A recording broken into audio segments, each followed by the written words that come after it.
So we took historic census data and mulled that alongside with the monthly labor force survey data to be able to both predict current unemployment rates for English speakers, closer to today, and then also forecast into the future based on a few different scenarios in terms of understanding what would happen.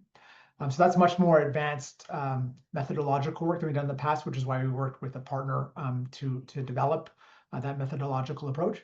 And then given the current economic context, a lot of economic uncertainty these days, our relationship with the biggest trading partner in the South has been turned on its head. Given all that economic uncertainty and the focus on sort of Canada and Quebec really increasing our productivity and our economic output, we thought putting a cost on this longstanding employment and earnings gap for Quebec's English speakers would be pretty critical. So our report also looked at the employment gap, so seeing that English speakers are employed at a lower rate than Francophones, and then the earnings gap, so English speakers earn less than Francophones, and said if those things were at the same level as Francophones, so if we were employed at the same level and we are earning income at the same level, how much more would that contribute to Quebec's economy?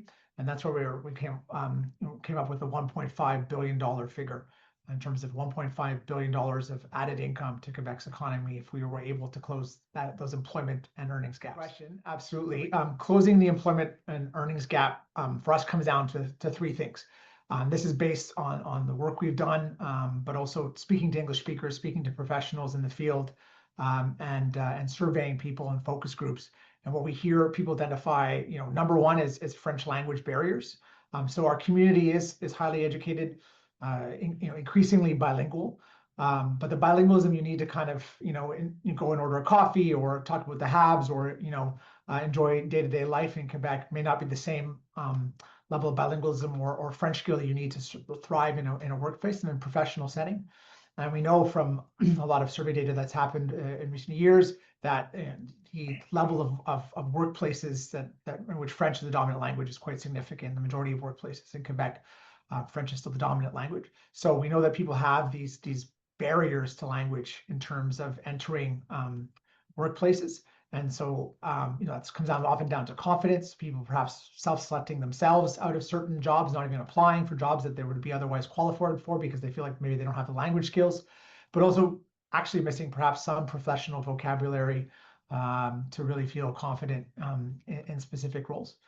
The second thing we hear about is access just to employment services. So our community is drastically underfunded in terms of the employment services, and our organizations that serve our community are struggling in terms of the resources they have.